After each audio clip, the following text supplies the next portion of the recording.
Salam sejahtera semua dan selamat datang sekali lagi ke channel ini Currents MY. Pilihan Raya Umum ke-16 ataupun PRU 16 mungkin akan berlaku seawal tahun depan. Nah, tahun 2026 adakah kita akan melihat ataupun kita menjangkakan pilihan Raya Umum berlaku?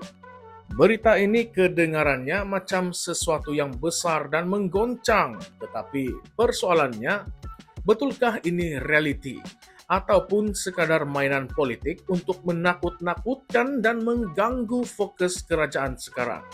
Nah, kontroversi inilah yang mula meletup selepas Parti Pribumi Bersatu Malaysia ataupun Bersatu mula meniupkan naratif bahwa PRU 16 akan dipercepatkan. Namun apa kata wakil rakyat dan penganalisis politik tentang hal ini? Inilah yang kita mahu bongkarkan pada video kali ini.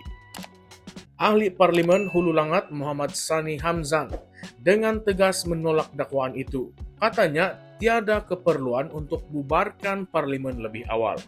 Menurut beliau, negara kini berada di landasan yang betul dari sudut ekonomi dan juga dasar kerajaan perpaduan sedang berjalan dengan baik. Jadi logiknya kenapa perlu terburu-buru? Malah beliau menyindir bahwa pembangkang boleh saja membuat jangkaan, tetapi realitinya kuasa untuk membubarkan parlimen ada pada Perdana Menteri kita. Jadi kalau Perdana Menteri sendiri tidak ada tanda-tanda mahu mempercepatkan pembubaran parlimen, apa yang sebenarnya pembangkang cuba mainkan? Nah, itulah persoalannya. Ahli Parlimen Wangsa Maju pula, Zahir Hasan, berkata, isu ini dimainkan semata-mata karena parlimen sudah masuk separuh penggal.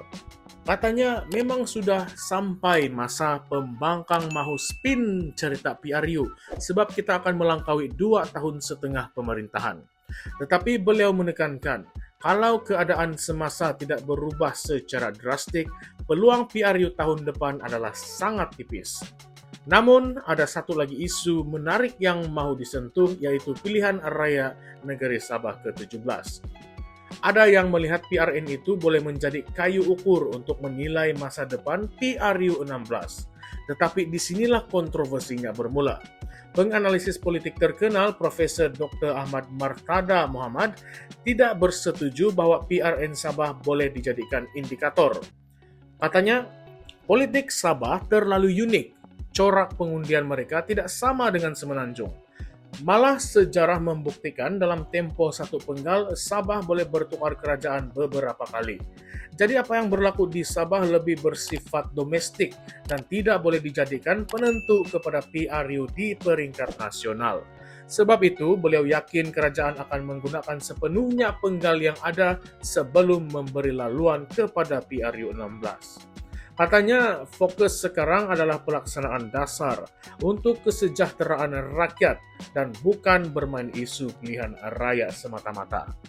Tapi mari kita renungkan, kenapa pembangkang bersungguh-sungguh mahu timbulkan isu PRU awal? Adakah ini strategi untuk mencipta persepsi bahwa kerajaan sekarang goyah, hilang sokongan, dan terpaksa menghadap rakyat lebih awal? Atau adakah ini taktik untuk mengalihkan perhatian daripada kelemahan mereka sendiri? Kalau kita imbas kembali, sebelum ini pun pembangkang sering menggunakan naratif kerajaan rapuh untuk menekan kerajaan perpaduan.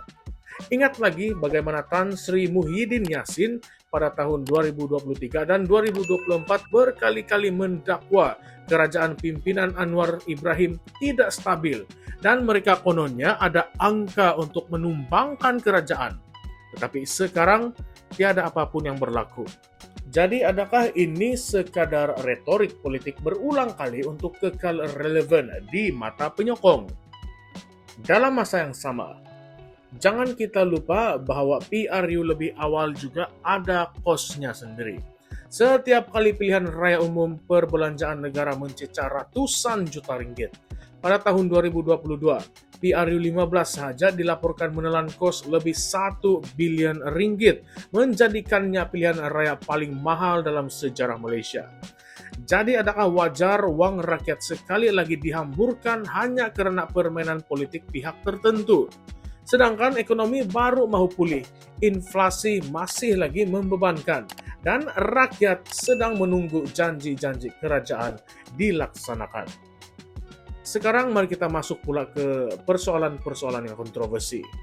Bagaimana kalau sebenarnya desakan untuk PRU16 awal ini bukan soal strategi pembangkang semata-mata, tetapi ada tangan-tangan lain yang menekan dari dalam? Mungkinkah ada pihak dalam kerajaan sendiri yang tidak sabar menanti peluang? Atau mungkin juga ada kelompok elit politik yang mahu mencaturkan semula kuasa sebelum pilihan raya negeri-negeri yang lain berlangsung? Bukankah kita sudah banyak kali melihat sejarah politik Malaysia penuh dengan gerakan di belakang tabir, dari langkah Sheraton hinggalah usaha-usaha lompat parti yang meruntuhkan kerajaan? Kalau itu boleh berlaku dulu, sekarang bolehkah tidak? Kenapa tidak? Dan lebih menarik lagi, adakah rakyat sebenarnya bersedia untuk PRU lebih awal? Kalau kita lihat pada suasana sekarang, ramai yang masih lagi kecewa dengan politik yang tidak stabil. Sebahagian rakyat sudah muak dengan pilihan raya demi pilihan raya dari PRU ke PRN yang berturut-turut. Jadi kalau PRU16 betul-betul berlaku pada tahun hadapan, adakah rakyat akan keluar mengundi dengan penuh semangat atau sebaliknya memboikot karena sudah hilang keyakinan pada ahli politik? Nah, persoalan lain yang tidak kurang panasnya, adakah PRN Sabah nanti akan benar-benar menjadi petunjuk untuk PRU16? Walaupun penganalisis kata ia tidak boleh dijadikan indikator, sejarah membuktikan keputusan di Sabah pernah memberikan kesan yang besar. Ingat lagi pada tahun 2018, kemenangan warisan di Sabah memberikan semangat kepada Pakatan Harapan sehingga berjaya menumbangkan Barisan Nasional di peringkat pusat.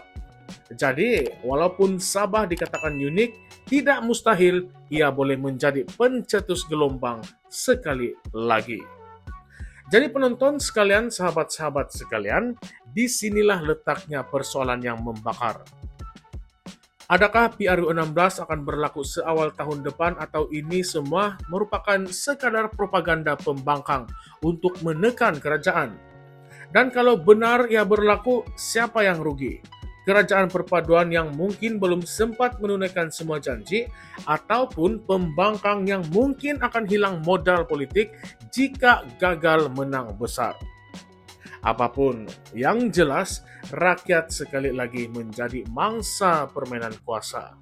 Sementara ahli politik sibuk dengan percaturan dan ramalan pilihan raya, rakyat masih menunggu harga barang turun, peluang pekerjaan bertambah, dan dasar ekonomi yang benar-benar memberikan manfaat. Jadi soalan terakhir untuk Anda semua, adakah kita perlu PRU16 lebih awal atau lebih baik tunggu sampai penggal habis demi kestabilan negara? Inilah persoalan besar yang penuh dengan kontroversi. Dan jawabannya mungkin bukan sekadar pada tangan ahli politik, tetapi juga pada suara rakyat. Kalau Anda rasa PRU16 lebih awal akan membawa kebaikan, coba komen di bawah dan cakap kenapa. Tetapi kalau Anda rasa ini hanyalah permainan politik yang membazir massa dan juga duit rakyat, tuliskan juga pandangan Anda di ruangan komen di bawah. Dan marilah kita berdebat, berbincang, bercerita, berulas bersama-sama secara berhemah. Sebab sahabat-sahabat semua, jangan kita lupa, disinilah kita bukan sekadar sembang kosong ataupun bercerita kosong, tetapi di sini kita coba untuk membongkar naratif sebenar di sebalik setiap isu panas politik negara. Baiklah, kalau PRU16 berlaku awal, ia akan menjadi satu kejutan besar yang akan mengubah lanskap politik Malaysia. Tetapi kalau tidak berlaku, ia akan membuktikan sekali lagi bahwa pembangkang hanyalah bermain persepsi. Jadi adakah kita sedang menunggu satu kejutan besar ataupun sekadar wayang politik yang berulang kali dipentaskan? Itu saya serahkan kepada Anda semua untuk pikirkan. Baiklah semua, jangan lupa untuk like, share video ini, dan juga subscribe kalau Anda belum subscribe ke channel ini, Currents VMY, dan kita jumpa lagi. Salam sejahtera semua, salam perjuangan, dan salam reformasi. Sekian semua, terima kasih.